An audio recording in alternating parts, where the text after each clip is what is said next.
आज है रविवार का दिन और मैं आया हुआ हूँ शहर पर, किसी काम से आया हुआ था। यहाँ पर प्योरीफायर का किट ख़त्म हो रहा था तो मिल नहीं पाया। और ये यहाँ पर गेहूं की फसल पकने लग गई। पहाड़ों में तो थोड़ी देर से तैयार होती है। बहुत अच्छा लगता है इस हरियाली के बीच में। तो दोस्तों ये है फिर यहाँ का व्यू। जैसा कि आप देख पा रहे हैं, पैदल ही चलना ज़्यादा ठीक लगता है, क्योंकि इसमें जी आप यातायात के साधनों का भी इस्तेमाल करते तो उसमें अच्छा क्लियर विजिबिलिटी नहीं आ पाती।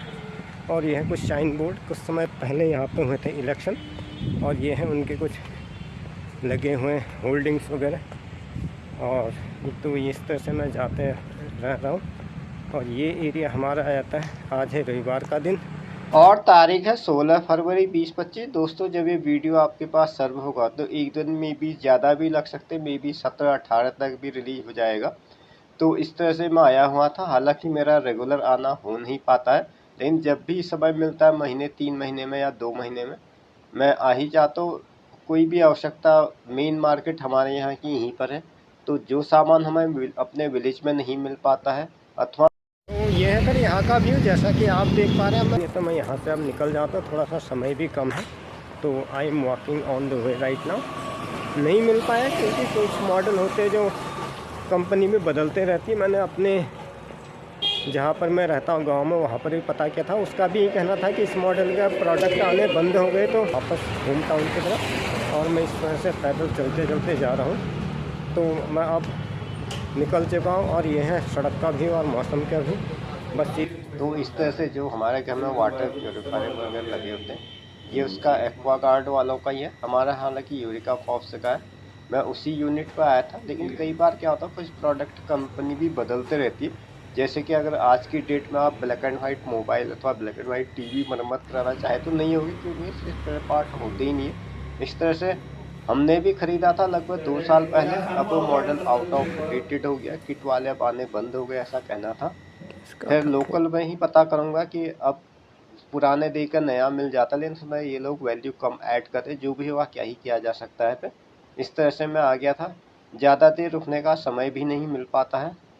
तो ये है फिर इस तरह। इसके अलावा एक दो दुकानों मैंने और पता किया था, क्योंकि हमारे यहाँ की मार्केट छोटी है और यहाँ पर मार्केट बड़ी है, तो चीज़ थोड़ा सा अच्छी मिल जाती है। क्योंकि यहाँ पर उपभोक्ता ज़्यादा होते हैं। जहाँ पर उपभोक्ता ज़्यादा होते हैं तो वहाँ पर सामान डे बाई डे निकलते रहता है। हमारे गाँव में जो है उपभोक्ता कम होते हैं तो सामान देर से निकलता है, तो उतना गुणवत्तापूर्ण सामान नहीं मिल पाता है। तो ये है यहाँ का मेन मार्केट, जो कि शहर का मुख्य लैंडमार्क भी है।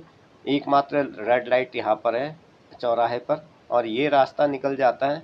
एक तरफ ये पहाड़ को दिल्ली से जोड़ता है, रामपुर रोड पे भी आप यहाँ से जा सकते हैं। नैनीताल टू रामपुर रोड का एक विदाउट शहर को टच किए हुए बाईपास भी कह सकते हैं। तो इस तरह से मैं इसी रास्ते को फॉलो करते हुए जा रहा हूँ। हालांकि मुझे लग रहा था ये अभी कितनी गर्मी ही हुई होगी, लेकिन गर्मी नहीं हुई, कुनकुनी धूप है जैसे जाड़ों में होती है। तो अगले महीने से थोड़ा गर्मी बढ़ने लगेगी। हालांकि दिल्ली वगैरह में एकदम टेम्परेचर अप हो गया इस बार। और इस बार गर्मी ज़्यादा बढ़ने का अंदेशे भी है, क्योंकि इस तरफ भी काफ़ी पेड़ों को शिफ्ट वगैरह किया गया है। यहाँ पर हमारे राज्य स्तर के खेलकूद हुए थे, इस वजह से सड़क भी चौड़ी हुई है। तो उसका भी कुल मिलाकर मौसम पर फर्क पड़ता है अगर हरियाली कम होती है तो। और ये है इस समय मेन मार्केट का व्यू, जैसा कि आप देख पा रहे हैं। और मैं इस समय हूँ, as far as I remember, this is the Nainital road which is connected to main city Haldwani to Nainital, and this is the road which bus station as I am showing to. This is the only the way for communicate to village to hometown, and all other visitors come here across the all over the India. Bharat में आप कहीं से भी आते हैं, आपको यहाँ पर टच होना ही पड़ता है। इनफैक्ट अगर आप काठगोदाम पर भी उतर जाते हैं तो वहाँ पर थोड़ा ट्रांसपोर्टेशन महंगा पड़ता है, आपको हल्द्वानी में ही उतरना पड़ता है, क्योंकि यहाँ पर यातायात भी सस्ता है और मार्केट भी ज़्यादा बड़ी है। काठगोदाम में आपको गिनी चुनी चीज़ें मिलेंगी और उतनी ज़्यादा आपको पर्सनल चॉइस नहीं मिल पाती। यहाँ पर आपको आना एक अनिवार्य आवश्यकता हो जाती है अगर आपको कुछ खरीदना है तो।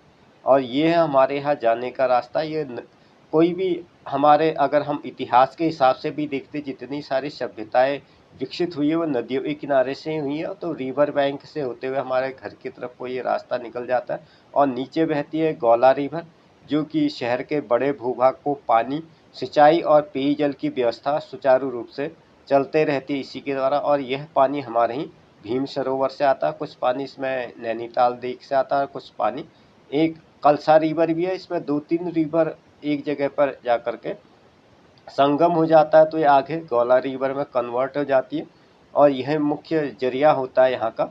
हमारे बुजुर्ग लोग बताते ही पहले यहाँ का पानी जाता था लगभग लाल कुआं तक, लेकिन वर्तमान समय में शहरीकरण होने से भी यह नदी जो है आपके 4-5 किलोमीटर और आगे जाके विलुप्त हो जाती है और यह इस समय यातायात अभी सामान्य है। हालांकि हम लोग आए थे संडे और सैटरडे संडे को यहाँ पर काफ़ी हैवी ट्रैफिक रहता है और जो सड़क आप देख रहे हैं वो स्थिति नहीं रहती है, लेकिन इस बीच का कुंभ मेला होने से सारा भीड़ जो है कुंभ और प्रयागराज की तरफ को है, तो पहाड़ी स्थानों पर अभी उतना अभी है नहीं है। जैसे ही मेला ख़त्म होगा तो फिर भीड़ बढ़ने लगेगी। होली के बाद तो इस पर भी काफ़ी रश होने लग जाता है और ये है यहाँ का view.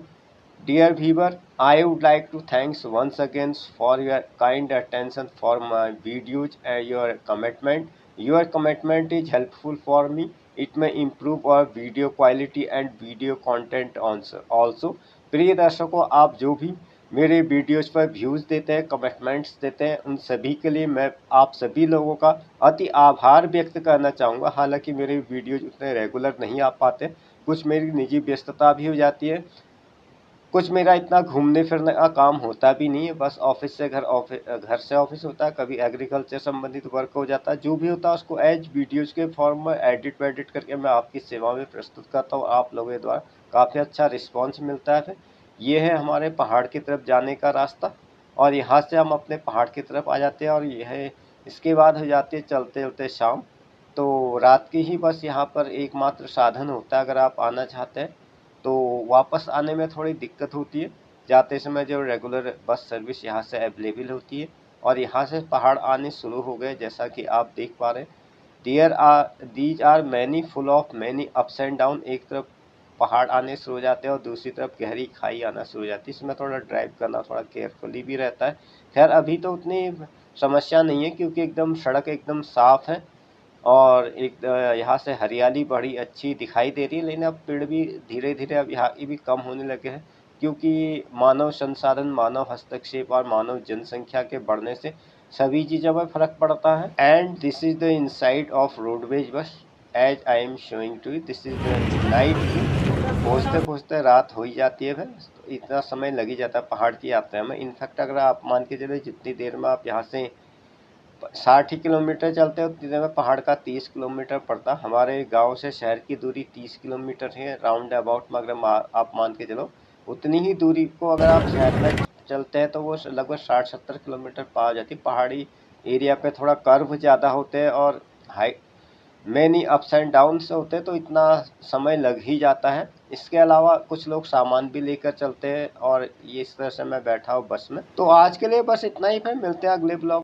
And this episode, if you are with me the first time, your channel, watch and share to your friends. You may press bell icon for instant notification about my upcoming video. अगर आपने channel पर पहली बार visit किया तो channel को subscribe करें, video को like करें, साथ ही इस वीडियो का लिंक अपने मित्रों के साथ शेयर करें। इन video is also available in my Facebook page, YouTube app, सारे प्लेटफॉर्म पर मैं अवेलेबल रहता हूँ।